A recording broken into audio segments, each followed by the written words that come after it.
Kerala state service pensioners union Thamarakkulam unit വാർഷിക സമ്മേളനം ചേർന്നു. ആലപ്പുഴ ജില്ലാ ജോയിന്റ് സെക്രട്ടറി എം ജോഷുവ ഉദ്ഘാടനം ചെയ്തു. Kerala state service pensioners union Thamarakkulam യൂണിറ്റിന്റെ 34ാമത് വാർഷികമാണ് നടന്നത്. ജില്ലാ ജോയിന്റ് സെക്രട്ടറി എം ജോഷുവ ഉദ്ഘാടനം ചെയ്തു.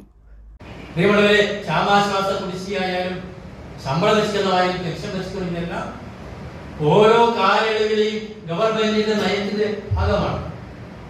സാമ്പത്തിക ആനുകൂല്യങ്ങൾ നേടിയെടുക്കുന്നത് ഗവൺമെന്റും വിവിധ സംഘടനകളും അല്ലെങ്കിൽ ജീവനക്കാരും നടന്ന പോരാട്ടങ്ങളുടെയും ചർച്ചകളുടെ അടിസ്ഥാനത്തിൽ അനുവദിക്കപ്പെടേണ്ട.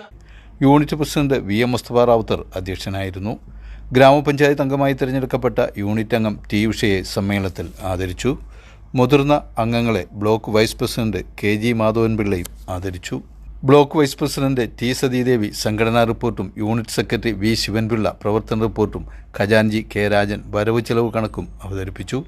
ജില്ലാ കമ്മിറ്റി അംഗം R Padmadharan Nair, block secretary K Ponnappan, block committee അംഗങ്ങളായ CK Balakrishnan Nair, N Somarajan, Rahma Beevi, vice president G Vasavan, രക്ഷാധികാരി N ഗോപിനാഥൻ പിള്ള എന്നിവർ പ്രസംഗിച്ചു.